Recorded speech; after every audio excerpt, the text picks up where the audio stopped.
Hi everyone, good afternoon. Thank you so much for taking out the time and attending our event. Uh, let's get into it. Oh, no spoilers, right?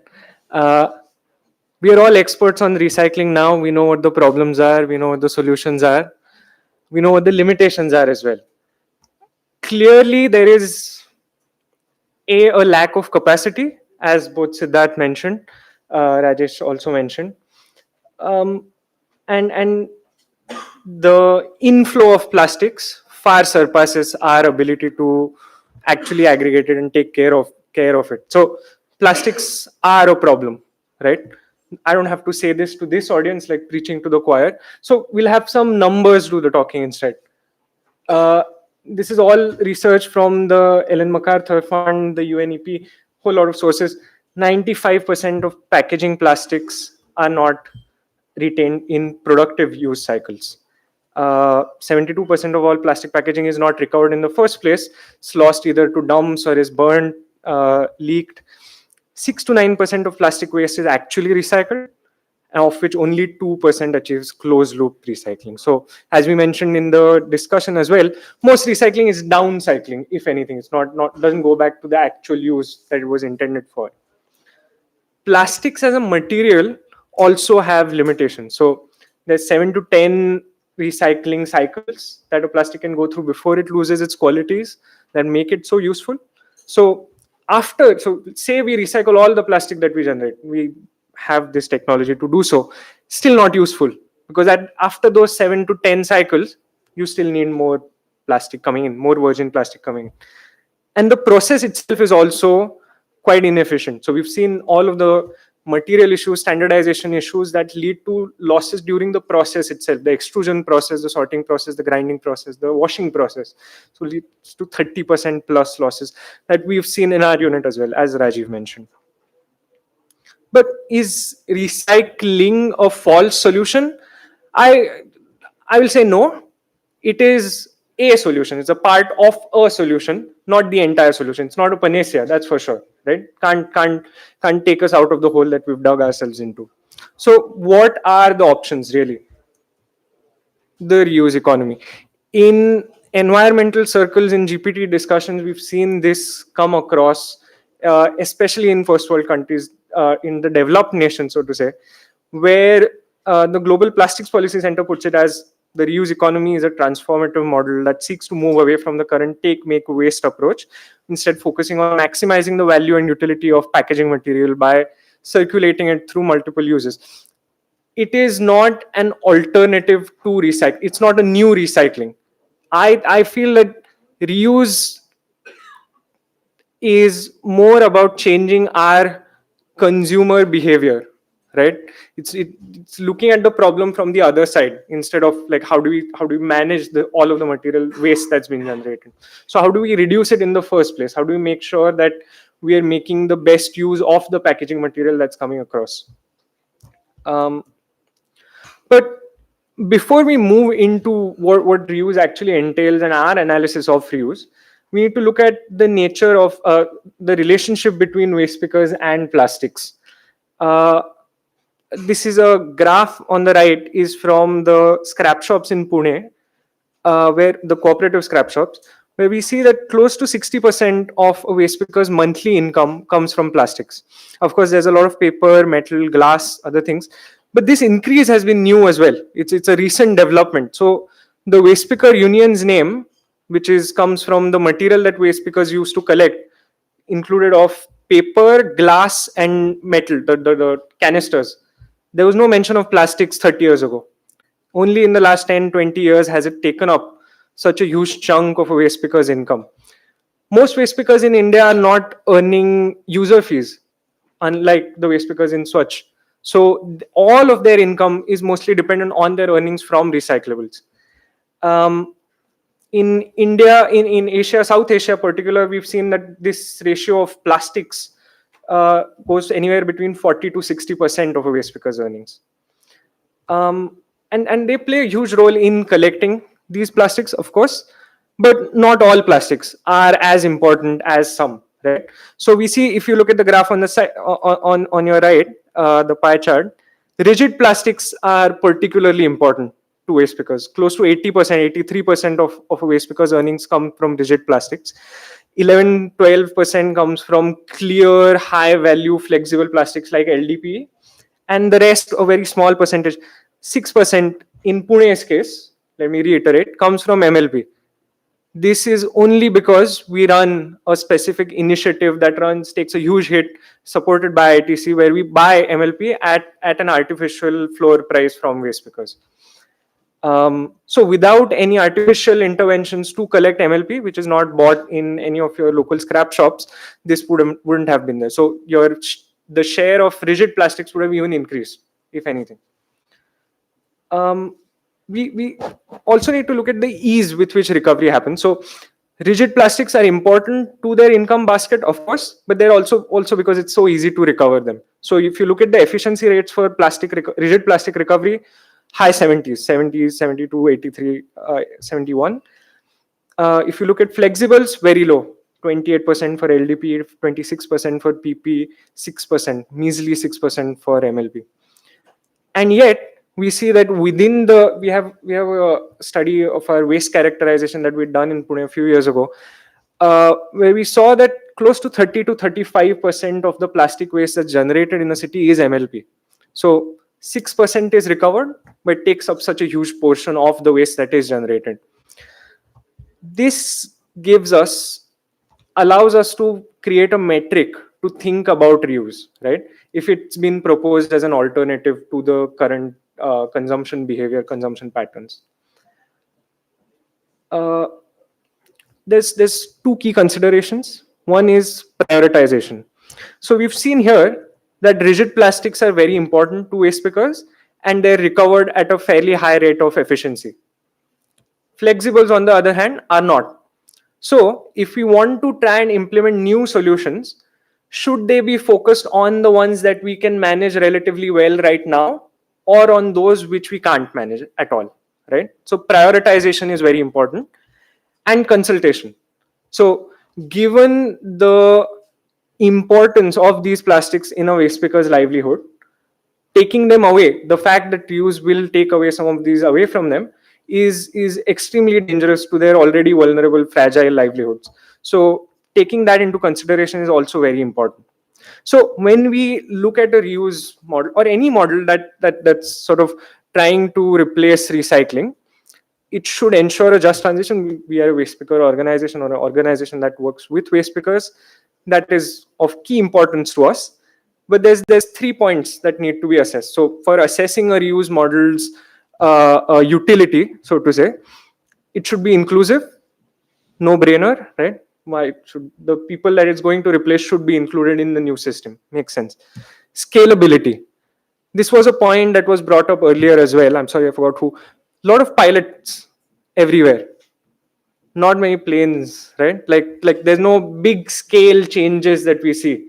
So we want to ensure that if you're bringing in suggestions that will disrupt conversation, the discourse around waste, where waste pickers already have so little visibility, it is important that these solutions can scale up, can reach to a wide audience, especially in a developing country like India. In inclusivity, actually, I forgot one thing. So inclusivity as workers is one thing, of course, but inclusivity as consumers is equally important. Waste pickers are from some of the most marginalized communities, so from the lowest socioeconomic backgrounds within the country. And if you're trying to bring in these solutions to reduce waste, you need to ensure that they can actually afford them as well. Otherwise, they're just limited for people like us, right? And look at India's population. Sure, we consume per capita more, or we create the upper echelon, so to say, are creating more per capita waste, but then it's still not an equal fight, right? So that you have inclusivity, you have scalability, and finally feasibility. This metric we've based on the so in order to make an intervention both scalable and inclusive, how much government intervention do you need? What kind of policy support do you need to make your intervention work or score well on both of these two? And we'll analyze all models based on these. So let's look at the reuse models first. We have refill at home. This is something that where it's based on app based platforms mostly, and limited to, again, higher socioeconomic background, people from those backgrounds, where you say you want to order soap, you go on an app, you place your order, you'll have a vehicle that comes to your home with a person who carries a bag with the soap in his backpack. You use your own container, the ownership remains with the consumer itself. The material is of course sold, and then you keep doing it as you need. Inclusivity is low. So our three metrics, as mentioned earlier, the number of jobs created per the number of jobs displaced is very low. So it doesn't work out on our first metric. Also, the jobs that are created will require licenses, basic digital literacy, uh, uh, basic measurement, functional literacy, etc., which are not accessible to most waste because we're often unlettered. Scalability, again, are all brands going, are you going to have buy-in from all brands to start such an initiative? If not, I like Dove, someone else like Pears, for example, whatever. But if that other brand is not going to sell, I'll just go to the store, or I'll just buy it on Zepto. I'll get a new packaging. I don't care, right? I care about the shampoo. I care about my scalp more than the environment. Not me personally. I mean, sure, I do too, but scaling is slightly difficult. And feasibility, finally. So you say, okay, we'll push this through. Making sure that waste pickers are actually included in these jobs is very difficult. You need to have a mandate, a policy mandate. And as we've seen previously, enforcement is where we lack. So we rated low on feasibility as well. Refill at home, according to us. Of course, in the discussion session, we'll talk more about this. We'll love to hear some counter arguments as well. We then have refill on the go. This is great. Zero waste stores are all the rage, right? People want to go. They are scalable. I would say that because they can cater to multiple audiences, you can have a zero waste shop in a lower, in a slum as in a high rise. So catering to multiple audiences, but you need to, of course, cultivate a huge behavioral change to make sure that people actually carry those containers with them when they go to the stores. Very difficult to do so, especially when, I mean, if you're coming home late at night from work, to remember, oh, I need to go there and buy. Who knows? I'm lazy. Inclusivity, low. If you want a waste picker to run this shop, does she have the capacity to do it? Maybe after some training, but if you're illiterate, if you're old, you're probably not going to be able to manage such a shop, or a managerial position for running a shop. Feasibility, again, high operational costs, low revenues. We can say this because we've seen in our own Swachh had a again pilot with a company called Refillable, where they had their own vehicle which went around. Not a lot of interest from the public to actually be able to scale this to the total production of waste that's been generated here. Finally, there's the closed loop systems. So these are limited to facilities like this. The IHC has their own cutlery, their own plates. They'll wash them after the use and stays there. So ownership of the packaging material remains with the system and not the consumer.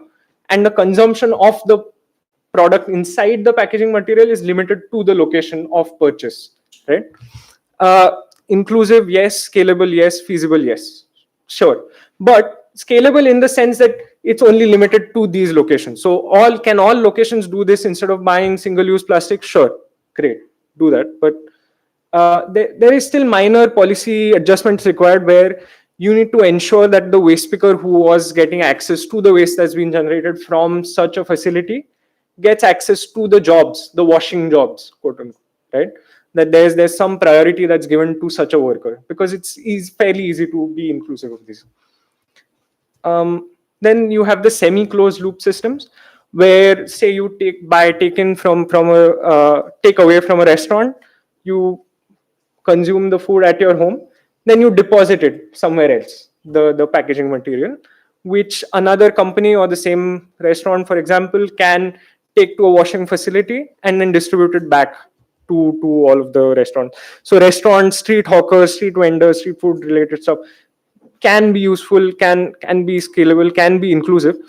Though we had interviewed a company based in Pune where they mentioned that uh, for health and hygiene purposes reasons, you can't have washing jobs. Like you can't hire a person who just washes it. You need an industrial dishwasher that washes it at 80 centigrade, whatever, like at heavy heat, so that you can ensure proper hygiene. So the washing job is not here, but then you can also, of course, train waste because to run the dishwashers, or somewhere join them within the logistics chain somewhere over there.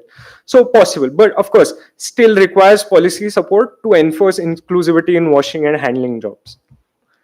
Finally, open loop systems, we love these, right? Because it's plug and play. You don't really have to change the external. In all other systems, you are effectively sidetracking the informal waste aggregation economy, right? Waste pickers, scrap shop dealers, aggregators, the whole works of it. Here, say I purchase a shampoo, I use it. Easier example is a beer bottle or a Coke bottle. I consume the beverage, I throw the bottle away, or give it back at the restaurant, where you will see those crates where at some you'll have a vehicle that comes, picks it up, takes it to a washing facility where it's washed, if not damaged, and then gets refilled again and brought back into the stream. So inclusive, well, because you're not excluding anyone at all, right? Goes without saying. Scalable, yes, because we are seeing for limited products right now, it's been working quite well. It's a financially viable system. Can it work for other goods that are not glass bottles? We'll need to think about this, how we can go about designing those packaging. Of course, feasibility, moderate, again, because we need to move away from milk and Coke and beer, right? How do we get this to other products? Well, you need standardization of material, of packaging materials, and the innovation that's needed, of course, to design the packaging material in the first place. But this gets a thumbs up from the waste picker. So, two things to mention here, very important. So, we've seen here rigid plastics are very important to waste pickers, and yet all of these interventions target rigid plastics and none focus on the flexibles, on the sachets, on the MLP, right? So why are we trying to reinvent the wheel effectively? Yeah, albeit it's a slightly damaged wheel, not the perfect wheel, but it's still there. So does it really need to be changed right now? Do we want to not? Why do we not want to focus on other more problematic material, other more problematic waste streams? So prioritization comes back. The second thing is waste pickers are earning a lot of money from these recyclables. All of the jobs that have been mentioned here are minimum wage jobs that take up the entire day. Waste pickers are losing their freedoms, effectively, their agency, to get a minimum wage job that pays them less for more work, right? So from a welfare perspective as well, we are losing when if these systems are scaled, if they can be scaled. Most pilots are, again, pilots, boutique, for the lack of a better word. They're not scalable, they're limited. They're shiny, they're sexy, but they're not doing a whole lot of work, right? But the difficulty, the problem here is that in a sector that is already affected, where waste pickers are largely ignored, blindsided, kept away, these sorts of interventions coming in make a lot of noise and take the focus away from what the actual problem is, and really needs to be reworked. So prioritization is a key recommendation from a waste picker perspective. Just transition principles, as Lubna mentioned in the introduction as well, this should not be an afterthought. Given that we are at a stage of this expansion, this economy, where we haven't made a whole lot of investments, we still have the chance to design them in a way that integrates the informal sector that has been holding up, that has been the backbone of the current waste management system, right? So providing training centers, sponsoring trainings for existing waste pickers, leveraging the data that we have. So the Namaste scheme, semi-successful. We have a few thousand people, 10,000, 20,000 people who have been registered. Not all of them, but if in the long run we do have those numbers, we should be able to use those to then transition them into these jobs if they are available. And of course, like mandating employment reservations here for these workers is also very key, and enforcement by policy, of course. Standardization for scale and efficiency. So I hark back to the point I made in the first slide, which is that I don't think reuse and recycling are competing with each other. These are on parallel tracks that are helping us solve the waste problem. So what you need to do is make both reuse and recycling easier and more efficient. How can you do that? Well, standardization certainly helps. You need to make sure that the materials are the same, the designs are the same, so that makes collection and the recycling process both easy. Of course, the composition also has to be such that it protects the workers in the informal sector that are probably working without access to any PPE kits or safety standards. Finally, like from our perspective, open loop systems are the best option currently for a developing country like India, where you have a huge existing informal sector that's doing quite a good job when it comes to rigid plastics, right? So how can you ensure? You need to provide tax benefits, financial incentives to companies, initiatives that are working with open loop systems, rationalize taxation. Of course, this is something that we discussed earlier as well. An 18% tax in an industry where you barely have 5 to 10% margins just kills you, right? So Rajesh ji had mentioned that who do you consider to be informal? People, all companies have CTs and GST registrations. Well, are they actually using that GST, or how are they using that GST? Because we see a lot of cheating going on within that section of industry as well. Because you just can't afford to, not because they want to cheat the system, because you can't afford not to. So there needs to be some sort of change here. Decentralized spaces, of course, are necessary for collection, storage, and cleaning hubs within the city. So if you are setting up a closed loop or semi-closed loop system, you need to have this infrastructure accessible both to the workers and to the system, because transport costs will kill you, right? And these need to be considered in your city plans effectively right from the start. Okay, we've looked at 4 recommendations. We've looked at prioritization, embedding just transition principles, standardization for scale and efficiency, prioritize open, whatever. If you just Google like workers' rights and recycling or something, you'll find a million presentations, and all of them will have some iteration of these solutions there. This is not new, right? It's not even new for reuse. It's been there for recycling as well.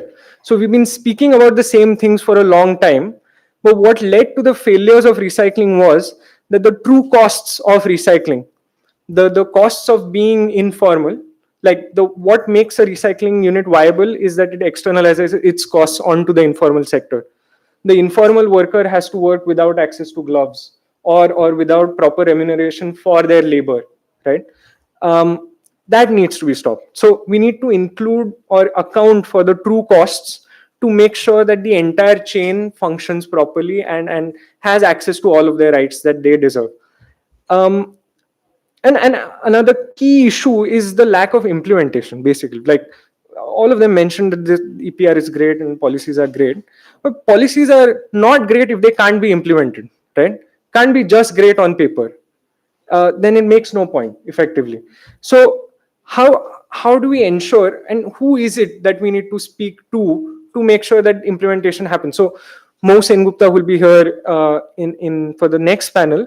I was talking to her the other day where she was mentioning, okay, waste is a state subject, right? Not so we can have a national policy, but at the end of the day, who's going to actually implement it? You need to come to the states. Within a city, a municipal commissioner has so much power, an inordinately large amount of power. So is he the person who's, or is she, are they the person who are going to implement these changes? Who knows? We need to think about these things before we sort of just put things in the air, right? And there has to be definitely be like a holistic systems approach when it comes to material management. You can't have, oh, we'll buy this one product from you, this one company is bottled from you, and say, oh, we are doing so much reuse. It's not useful, right? It's a band-aid on an open heart surgery wound, whatever. Like, you're not getting too much across. So we need to learn from the failures of recycling, and of course, in its design, have to embed just transition principles, because there are a lot of workers, not just waste pickers, workers in the recycling industry as well, in the aggregation industry as well, uh, up the stream, down the stream, who depend on these materials for their livelihood. So if we are going to yank them away from them, it needs to happen. We need to make sure that they are included in whatever the new system is. So thank you so much. We will now move to the panel, which you can introduce. Thanks, Kandar. I'll call up panelists, all who have different lenses and approaches to reuse. Ambali from the Gaia network, who's also taking a lead in co-anchoring the Asia Reuse Consortium. Pinky, Chandran, sorry, you can all three get up. Pinky from the Break Free from Plastics movement, the Asia Pacific coordinator. Shekhar Prabhakar, who is the co-founder of Hasirudala Innovations, which has some experience trying to run reuse and refill systems on the ground. And Rahul Juare from Social Labs, who has also worked with some reuse systems as well as some EPR systems in the past.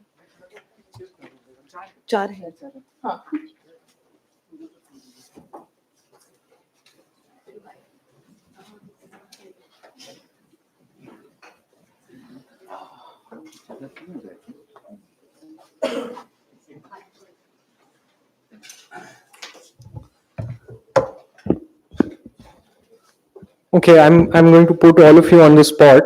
I've shared the report with you a few days ago, so you were expected to read it. Do you have any thoughts on our metrics for analyzing models, and of course the recommendations as well, if you have any thoughts? Sure. I first of all, I think I would like to reframe this a little, because reuse is part of the 3R thing, right? Reduce, reuse, recycle. So I don't think it is. You have to look at it in terms of necessarily that it is going to cut off supply of waste to waste pickers, right? So I think it's just like the Global Plastics Treaty trying to cap production, right? So that you ensure better circularity, correct? So I think trying to frame it as reuse is going to take away livelihoods. Yes, I mean every paradigm shift is going to affect, right? The Industrial Revolution and mass manufacturing took away traders, small traders, took away the neighborhood tailor because you had ready-made garments. Today in UK, you spend hell of a lot of money to get a Savile Row tailored suit, but it's much cheaper to go to Marks and Spencer's and pick up one, right? So some of these things are going to change. So we have to ensure that how do we get just transition for this generation of waste pickers, which is, in my opinion, for the next 15 to 25 years, right? Because a lot of work that Swatch or Hasrudala or so many of us are doing is to ensure that their children have an option of coming back into waste or getting out of it. Also, door-to-door collection, as things get better in our cities, and with Swachh Bharat, that's going to happen. Your access to waste for waste pickers from their traditional sources is going to come down. So the whole idea of ensuring is that while these trends are going to happen, how can we create models, demonstrate and scale models that will ensure that waste pickers don't get disintermediated like in the previous paradigm shifts, but get integrated, right? Which is what we call inclusive circularity, which is the deliberate and planned integration of waste pickers and the informal waste sector in the evolving circular economy, right? And we are now talking about green collar professionals, right? So that you just don't go from informal blue collar, but to some skill level. So reuse systems can be designed where they get access to markets that they can't access by themselves. Right? So I have a bit of a problem with the way the whole thing has been framed. The report has been framed. I mean, their specifics I think are okay, but I have a problem with the way it's been framed, right? That you're going to eliminate livelihoods, right? There's going to be some elimination because of multiple factors. Just sheer door-to-door, 100% door-to-door collection is going to make that happen. Right? And not all waste pickers are able to take up a 9 to 5 job for multiple reasons. So, right? So how do we try and create newer systems that give them access to markets that they can't access by themselves? Right? So that is how I think we should look, and reuse could be one opportunity to create such models which are inclusive of waste pickers, right? And not just say, I don't think this is going to solve any problem, and definitely it's going to screw up livelihoods. I think that is not the way to look at it, and that's my reaction to the report the way it is today. So Swachh Bharat is really the enemy that will take away livelihoods much before you. I would say so, right? That's what keeps me up at nights, right? Yeah, right. So one was your model, one is our bulk generator waste picker entrepreneur model. We are hoping that such things will gain traction. So, Ambili? For inviting me here.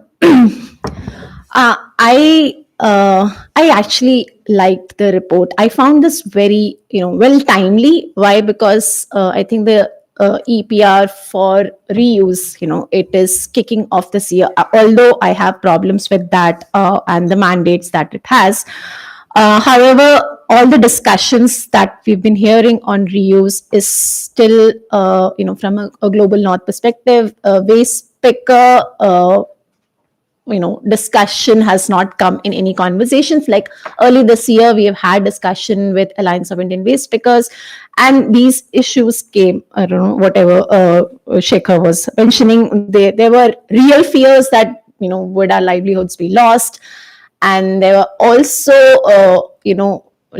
we felt that probably this is the right time because probably what I really liked about this report is this insistence on the fact that we need to learn from the failures of EPR for recycling, and here it is the time that we have a clear call for a mandate for inclusion of waste picker, and don't leave it to a voluntary goodwill of the company, right? So we have not done much in reuse yet. It's still at a very nascent phase.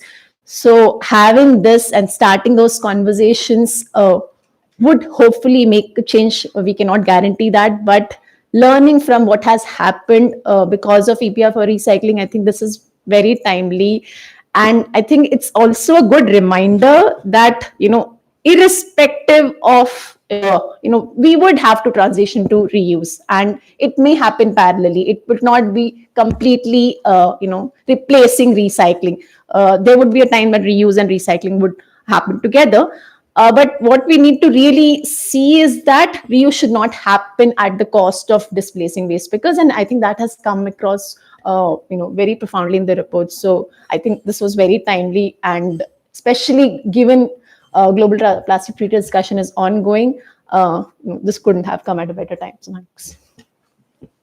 I would just like to, before Rahul gets in, interject with a question. So, you and Pinky we know of your affiliation, of your affection towards waste pickers as a livelihood.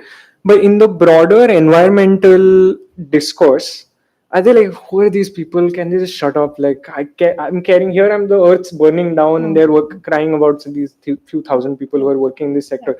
So, is it? Do you think it's viewed as a zero sum game, the environment versus worker rights or just transition question? Or do you think that there are some synergies between the two and the two can actually go ahead together? So I think this question would have come, when recycling was also discussed, right? Like, because there are some green groups, so-called, who don't affiliate themselves as labor groups. For them, it's all about how do we ensure that waste is managed, right? Waste pickers are there, not there. That's not a concern for them. So uh, today, all the startups or the entrepreneurs that we talk to, right? This transition lens is not in their mind, right? And it is natural, right? Won't even expect that from them, because they are entering the market because they think, I can make a business out of it. When EPR came in, hundreds of business came in, right? Because they thought, yes, there is a market for it and I can make money here. So yes, that is exactly. I mean, when they see we talking about waste, because for them it's why do I have to think about that perspective also, right? Like right now, my idea is to ensure that we reduce packaging, and not on top of that also think that how do I integrate waste pickers in the process. And the limited pilots that we have in India, be it on refill, a few on return models, like how you presented the do waste pickers have a entry point? No, maybe refill, there was not a scenario where they had an entry point for it. So as the report present, open loop model is probably the only way wherein waste pickers could have a role. Others, yes, but it would not be like how much they were making by selling plastics and by doing all the other additional work. It would not be an exact replacement of that. There would be some waste pickers who would not get a job if we'll have all refills, sachets being replaced by refills for low income group, right? Would they have a job? Maybe for few, but not for everyone. So the thing is that this would be a point of contention for these entrepreneurs, but that's exactly why we need to have this conversation, and that's exactly why having a person from the industry or from a startup world in this panel was important, because they sometimes do not know why waste pickers, or why are we talking about their justice and their role. So it would not be easy, but we need to start the conversation somewhere, because otherwise we will lose it and we will have the same state where we are for recycling. So it's not easy, but we need to start, because there are not many reuse players in the country yet. But if we start the conversation, if we have reports like this, if we talk this at Global Plastic Treaty, ensure that we have in the EPR, they will have no option but to work on it. So Rahul, I'm going to interject once more, one last time. So let's bring in Pinky first, and then you, because you mentioned the GPT discussion as well. So when we're looking at this, and maybe Kabir, if he wants to come in as well, what are some demands that I think can feasibly put forward whatever our demands are when it comes to just transition, but also in the from a more macro perspective, do you think that advancements made in at this GPT level can actually translate into actual implementable sort of as we go ahead? Like, can they actually have an impact? Okay. I think I'll actually start with bringing in both Shekhar and Ambali's point to connect to your question. When I first read this report, the first thing that jumped out on me was this bold statement which I also mentioned to you, which is recycling is not, which recycling is a false solution. then in your PPT, I saw a question mark there and you answered no. For me, for a minute, I was like, are you, it is a bold statement, because for a long, because you also talked about environment versus labor group debates. And for long, we've always been saying that recycling is not the only solution, right? So that was one thing about the report that really struck me. Thank you for clarifying that. Then I think when you go on to highlight the role of waste pickers in terms of their earning, you're looking at, okay, plastics is fetching almost 59%, and then you kind of break this whole thing down, and then you're presenting that whole case about, how income is dependent, the livelihoods and all of that, and then making that whole case for reuse. Now, within reuse, if you really go back and look at the Global Plastic Treaty, from the start, like, and you look at Article 514, it very clearly, which is the UNIA mandate to conduct the INC, it very clearly says, recognizing also the significant contribution made by workers in informal and cooperative setting to the collecting, sorting, recycling of plastics in many countries. So that's already recorded. But from there, if you really look at it, so while there is there, what is really what is really missing, if you look at all the other negotiations that is happening, is waste because explicit role in reuse, that's missing. And right now, I think the whole fight is about, should the Article 10 just transition be voluntary or mandatory? That is the fight. It's not gotten down into nitty gritty. Though I must say that there was an intervention made by some of the Gaia BFFP members across to really strengthen the articles, and they had put forward a proposal to really use in Article 5, I think, I forget that article, which very clearly says that if you're looking at toxic free reuse, refill, repair, and non-plastic system, must ensure just transition for waste pickers and other workers in informal and cooperative settings, and workers across plastic value chain. So there is that intention, but has it translated? No, not really. I also want to bring to your attention that why it also gets missed out in most of our policy discourse is, and I want to quote from the Hasrudallah study, where they actually did a study from 24 wards. I forget, this was the last INC 5. This was before Busan. Sorry, this was Canada.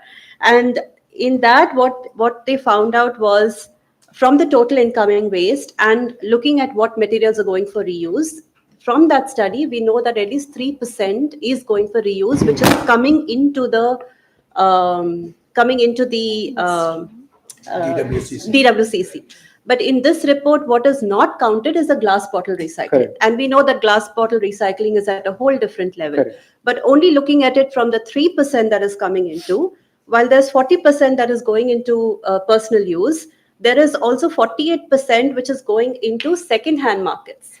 So I think those are some of the studies which are really crucial, and we need to like scale up these kind of studies to make the policy push. So I think this is very important to note. And maybe I'll stop here. I may have lost my train of thoughts, but yeah. No worries. But so, Rahul, coming to you, I think putting for like a similar question is applicable to you as well, as a private, as an entrepreneur, as a private venture owner. How do you look at the just transition question when it comes to ventures like reuse? Because you're working at the edge of informality. Effectively, it's somewhat of the faux social sector sort of thing, that the domain that you work in. So how do you look at just transition, especially when it comes to businesses? So when it comes to our packaging reuse work, companies that we are working with comes from paint and adhesive industries. And so let us see industry perspective. What you presented was waste picker perspective. The way waste picker was never part of industry's thinking. There is a product, there is a appealable packaging. I will introduce product in the market. What happens after consumer uses it, it's none of my concern. That's where they come from. Now, why they invested initially 2018-19 in actually ensuring that plastic is only collected, plastic is only disposed, because legal mandate. Similar, why they are looking at packaging reuse? Legal mandate. Do they at this point of time understand that it can be a way to save a cost? No. The moment they realize there is a cost saving, they would jump in full throttle. But again, in this conversation, waste picker won't be part of it, because when it comes to thinking the way business is designed, operates, what happens to material once it is discarded is never thought of. Now, when we are working with companies to implement a packaging reuse, companies are looking at what are low hanging fruits, because everybody is focused on what's the cost implication. That's the bottom line as far as companies are concerned. So what they are doing, they will look at the bigger SKU. Can I take back 50 kg volume drum? Can I take back 20 kg volume bucket, and see if it is economically viable to take back, clean and reuse? If it is viable, then I will invest. And during this viability, if there is a scope to integrate waste picker, it's a good to have, it's not a mainstream. So this is how, at least in our experience, businesses are thinking when it comes to packaging reuse. Would just transition principle have do they think about just transition principle? I don't know, but the way they are operating, it's a good to have, it's not the Correct. core to transitioning to packaging reuse. So that's my thought when it comes to packaging Sure. reuse. I have one additional point, that I see packaging reuse as an opportunity to actually increase the income of waste pickers. So in this room, we need to be very clear that packaging reuse is going to happen. Deposit refund scheme is going to happen. It's just a matter of time. At this point of time, DRS is being pushed for, it will be pushed for the rigid packaging. Can we push it for flexible packaging? The key here is to get a deposit fee which is not very high, but at the same time it is low, so that consumer won't take that extra effort to deposit it. And that's when those packets will come out, whether it is in your dustbin or on the roadside. That's where you pick up, deposit and get the money. And this is what is happening when I look at the Germany PANT scheme. Works exactly on the same principle. If somebody sees that deposit is not worth his effort, he will discard. And that's where whole system of people are there who pick those up from the dustbin, deposit back. So I think yeah. the DRS question point has raised a few hands. We'll get to it slightly later. Yeah. The first point that you made, I think, was also very important, that for industries, for business, the business case is more important, right? Naturally, I mean, of course. So I want to come to both of you. Shekhar, you've worked from a consumer-facing refill solution. Rahul, you're working with B2B sort of thing. So do you believe that, so we can still find cases for B2B situations that can be scalable, profitable, can work, financially viable? Do you think consumer-facing initiatives can work out? So we And did- also, yeah. if you can share more about your experience with refillable as well for the audience. So, so just like Swaj did, we were the first people to partner with Refillable and launch in Bangalore. So our motivation to do that, some of you may know that we have a waste picker entrepreneur model for providing waste management services to bulk generators. And we are a big believer in the entrepreneurship model because we think it leverages the innate entrepreneurship of a waste picker. Because in our opinion, a waste picker is actually an entrepreneur. She is trading, right? She knows what is of value. She picks it, segregates it, and sells it. So anyway, we wanted to see whether refill as a system can provide an entrepreneurship opportunity where we could take a waste picker and he becomes the person who is managing a particular area or a route, right? But we obviously didn't want to do it with a waste picker. We said, as a company, we will invest in this and check whether there is a market, because without offtake, this is not I mean, there's no point in getting waste pickers excited. We ran it for nearly a year. We lost a lot of money, but I think what we learned were a couple of things. One was we were asking the consumer to change his purchase behavior, right? Of just picking up something from the shop or getting it delivered by Big Basket or whatever, right? So there was a change in purchase behavior. Second was because we could give only a limited set of brands, because a truck had, I think, 8 dispensers. We could truly give only 8, and this was across multiple home care things, right? Dishwashing liquid, toilet cleaner, and so on and so forth. So there was a limited choice to a consumer who had an unlimited choice in the consumer economy, right? So we were getting only people who believed that the saving of plastic waste was a higher priority to them than the brand they used. But that's not how the market behaves, the consumer behaves, right? Brand is a big thing. That's why Vim sells the most. But so that was those two were, I think, the biggest obstruction to consumer adoption, right? But the third thing, which I think was more important, even for this diehard enthusiasts, was that I could never give them a date by which I would deliver or that the truck would come, right? Because I needed a density of orders, and I had one truck and I was trying to do whole of Bangalore, right? So there were some fundamental mistakes which we learned later. So today, for example, the whole quick commerce thing, we do the Zepto waste management. We do 159 stores in Bangalore. So for refill to actually work in terms of convenience that I could deliver within half an hour, 1 hour, or the same day, I would have to have 159 trucks, right? That level of investment to get to at least knock off that, right? And finally, I think there could have been a little more success if we had brands like Vim, Surf Excel come on board, where the brand, asking them to change the brand, was taken away, right? That I would use the same brand. The last Surf Excel HDP bottle that I used, I'll bring and refill, right? Those things didn't happen, right?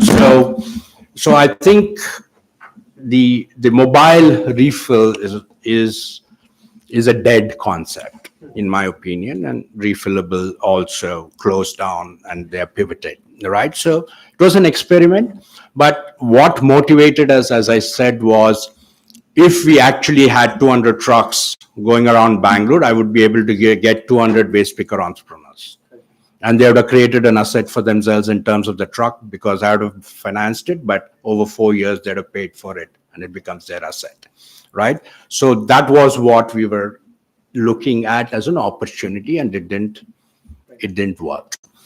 I don't know whether you want me to talk about reuse in the events thing now or later. Yeah, we can go ahead after. Rahul, any thoughts on consumer facing? Honestly, since we working in B2B, there is a limited exposure to consumer, but the conversation that I have had with FMCG companies, in that context also, they understand that it's a huge task, because you are asking consumer to change the behavior.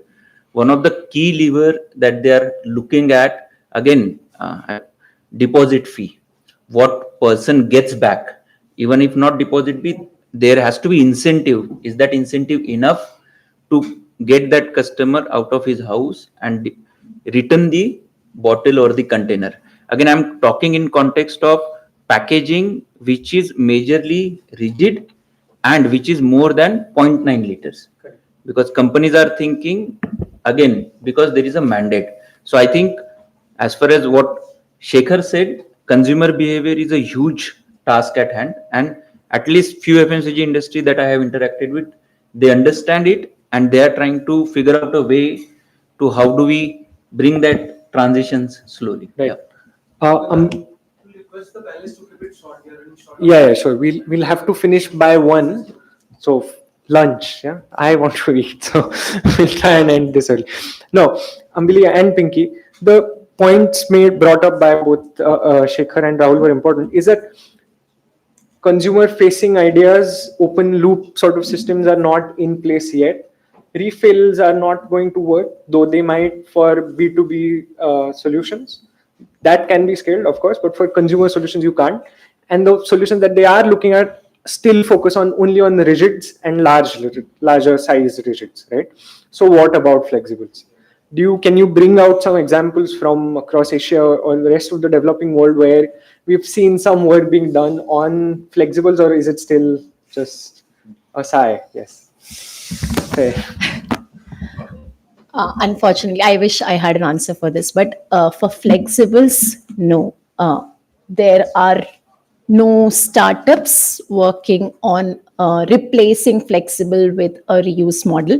So I'll give you an example of a company in Indonesia. Again, the scale does not match to the scale we want, but I think they are doing good. They've been raising many rounds of investment. Probably that's why it is keeping them going.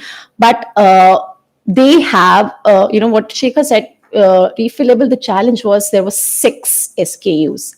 Now this company has 100 plus SKUs. So by doing that, they are trying to ensure that for most of the products that a consumer would need, they will come to me, right? And they are doing it online, and they are also partnered with a lot of mom and pop stores, where people can go, and as well as some retail stores where people can go and get it. So the whole model is you buy, use, you return when the next time they come to deliver your product, or when you go to the shop, and then it goes to the cleaning hub. It gets cleaned and refilled and come back. Now what I think they have cracked, I mean, again, the scale is nowhere close to what FMCG products are doing, and they're nowhere close to competing with them, is that one, they have ensured that this convenience is there. I do not know how the economics is working for them. How are they delivering it at home, making online deliveries, and are also partnered with all these stores. And I think their average order monthly is still very low. It's, I think, 1,200 a month, which is like very low. But what they have cracked is, one, as I said, is ensure that convenience still is there. And that's why because of the online delivery, the return rate is 93% is what they have quoted. Secondly, they have standardized packaging of different materials. So all condiments have similar, they have standardized the packaging for that. So they are white labeled different products. So they are not, I mean, they have piloted with Nestle and few other brands. It didn't work well. So probably I'm not sure why consumers are buying. Probably, A, they could be plastic conscious, and B, they're also providing it at a cheaper rate than what a Unilever or a Coke equivalent would do. So maybe that's why. But primarily, I think these are all eco-conscious people who are buying from them. So this is the model that they have worked at. Obviously, in Jakarta, there is no decentralized waste management. So waste pickers are nowhere integrated in this model. And probably it could have had some hit on, their incomes. The kind of plastic that they would have received is, they don't get it anymore. But what I've seen is their smallest packaging also is 50 ml, right? Like it's nothing smaller than that. So, and I have seen sachets in Southeast Asia, it's everywhere in Asia. So have they replaced that? No. They have refills also in some of these mom and pop stores. But again, I'm not sure how much is the uptake, right? Because it is still inconvenient. You're still making the consumer change their behavior. We are so accustomed to getting things, especially we Indians with a quick commerce. We just cannot, even if it's a 10 rupee deposit I'm getting, I will rather, spend 20 rupees and get my 5 rupees thing from Zepto, right? Rather than going somewhere and, depositing it. So on DRS, just wanted to highlight that DRS, many companies would start it. There is a lot of interest. DRS for recycling was experimented. I don't think it has worked well in India. It will also be tested for reuse, but there are a lot of flaws. You're asking consumer to go out, right? That's not going to happen. Even if try to get Zeptos to take back your product, that also would not work, because we have spoken to them, and Zeptos won't wait for you to give your packaging back. They have to deliver 100 at 100 houses, right? They are quick because for a reason. They will not wait at your doorstep so that you bring your empty packaging and then they go to their dark stores and drop it there. And obviously, dark stores are very small. So, DRS doesn't work from a consumer point of view. Waste picker obviously do not get access to the waste if a DRS comes in place. And, like even it won't work for startups if they want to try. So, I'm not sure who is trying this DRS, but I feel it would not work for our cities.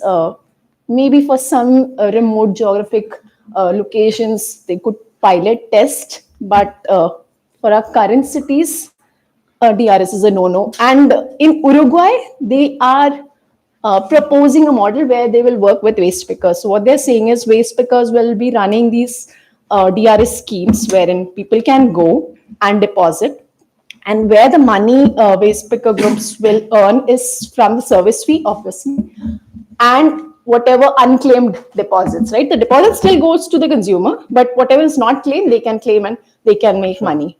So we do not know how, in the whole lens of social justice, Right.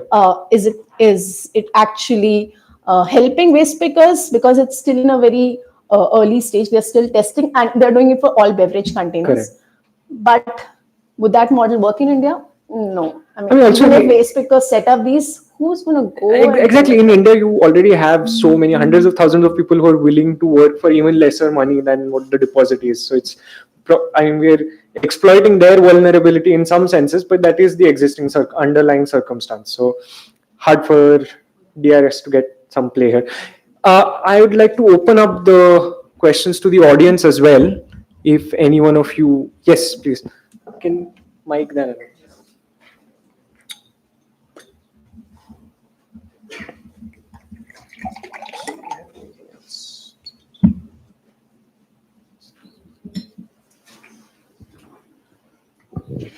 Hello. I completely agree with what Shekhar and Rahul have said, and I think reuse should not be looked as a something which will make people lose their job. You can also look at it from a different lens of livelihood generation, because when you have a reuse system in place, you need people for washing, you need people for logistics, for carrying the containers to the washing centers. So it's just like reskilling the waste workers to do this. So that can one possibility, and the highly successful model is 20-liter water containers, which have been in place in India from the 90s. So there you can see there is manpower for lifting the containers to different floors and then carrying it back to the distribution centers and then carrying it back to the washing centers. So I look at reuse from that lens. Obviously, there will be some job cuts, but reskilling can maybe help that. And also regarding the refill models, the current situation in India with refill is, I don't think it's that developed actually, because most of the refill is like hand wash refills or body wash, which are making like converting rigid packaging to flexible packaging actually. So because the hand wash powdered hand wash and all are like available in flexible packaging, so it's anyways not solving the problem like for the refill at home model. And the One of the examples from conversion from sachets to reuse model is Maza shampoo in Aurangabad, which is now Chhatrapati Sambhaji Nagar, and which is done by Lesant. So that is one of the pilot which is working well in, but obviously they have challenges in expanding. But that is one of the examples. That's it. Correct. Right. Scale, again, as we mentioned, is a big issue. Delphine, you have a question, please. Sure. Thank you. No, I mean, I find the discussion obviously very technical because I'm not a technical person and you are all expert on the topic. But what came across to me from this panel is that is there a need to interact more with the private sector, the companies? I mean, you are the representative, not the waste speaker, but the other side. And I think it would be very valuable for our project to sort of initiate this discussion with the other side, because you are bringing a perspective, but I think there's a lot of education and awareness to be brought to the other side. Something that I'm not so sure, I'm not aware of. I mean, are there consumer organizations also in this country? I've never come across any. Yes. And I mean, how much has the project interacted with them? Because I think there's, again, a lot of education to be done with the consumers. I'm a consumer myself. I happen to be a consumer here in India, more than in Europe, actually. And I also get frustrated as a consumer, especially when I deal with companies that sort of give me an opportunity to do good, but then do not fulfill that responsibility. Example, I buy my meat, sorry for the vegetarian in the room. I buy my meat from a website, online, okay? And recently they have introduced an option for me to return packaging and also that ice packet, which is awful, right? You end up having like 50, 60, you don't know what to do with them. You don't want to put them in the garbage because they can be reused, but you don't have use for all this. So I said, very good. And I'm not asking for money. I don't even ask for a reduction in the cost of my meat, right? It's okay. I'm happy to give it back and you can reuse. But the guy who comes and delivers does not even collect it. So you tick the box and the guy doesn't care about it. And that's frustrating as a consumer. So it's just a comment. I mean, coming from someone, humble consumer, non-expert on the topic, but I feel that there's a lot of, education that needs to be done, because there's a lot of innovation that comes across. And yes, we have a waste issues to deal with, but your perspective is great, but we should try to sort of spread beyond a circle of people who are investing in recycling and reusing and sort of bridge the gap for awareness raising and yeah, that's all I wanted to say. Gandhar, I wanna talk about reuse in the events space because I think it will give some idea in terms of how there's livelihood impact, additional livelihood impact. There's an additionality, as well as the waste that gets generated at events still goes through the system of the waste picker, right? So we do something called event waste management, and last year we did about 380 events. A lot of them were nearly 60% were personal events like weddings and so on, but we also did 50 sports events. We did a lot of corporate events. And interestingly, 7% of them, 7% of the events, the hosts agreed to use reusable plates, cutlery, glasses, and so on, right? When we do this, we actually generate additional jobs for waste pickers who we have trained to wash and wash it well. We have not had a single case where there's been a hygiene problem. All right. And we pay higher than market wages for that service, which includes waste management.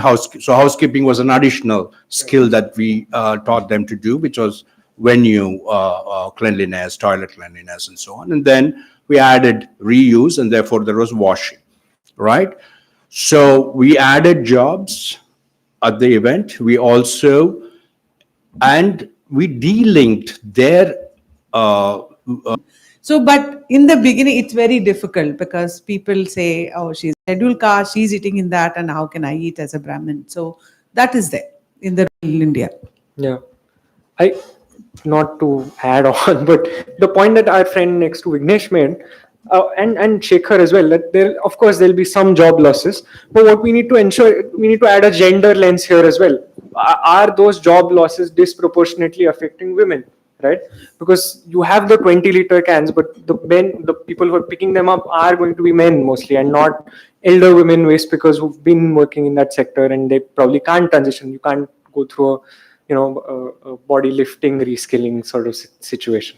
So anyway, Sorry, Pinky, yes, just want to tie up yes, finish, after what let's I'm finish. hearing. I think the one thing that also came out explicitly when we did our consultation in Bangalore on reuse was to also look at thinking big, thinking beyond just washing, washing as such, but also think of it more from an entrepreneurial opportunity. So which means like the MRFs, waste pickers running the washing centers or the distribution centers. I think that's important. So it's because beyond lifting the PET bottles up and down or whatever that is, I think because they also want to imagine pride and dignity in the work they do. So I think we have to think big.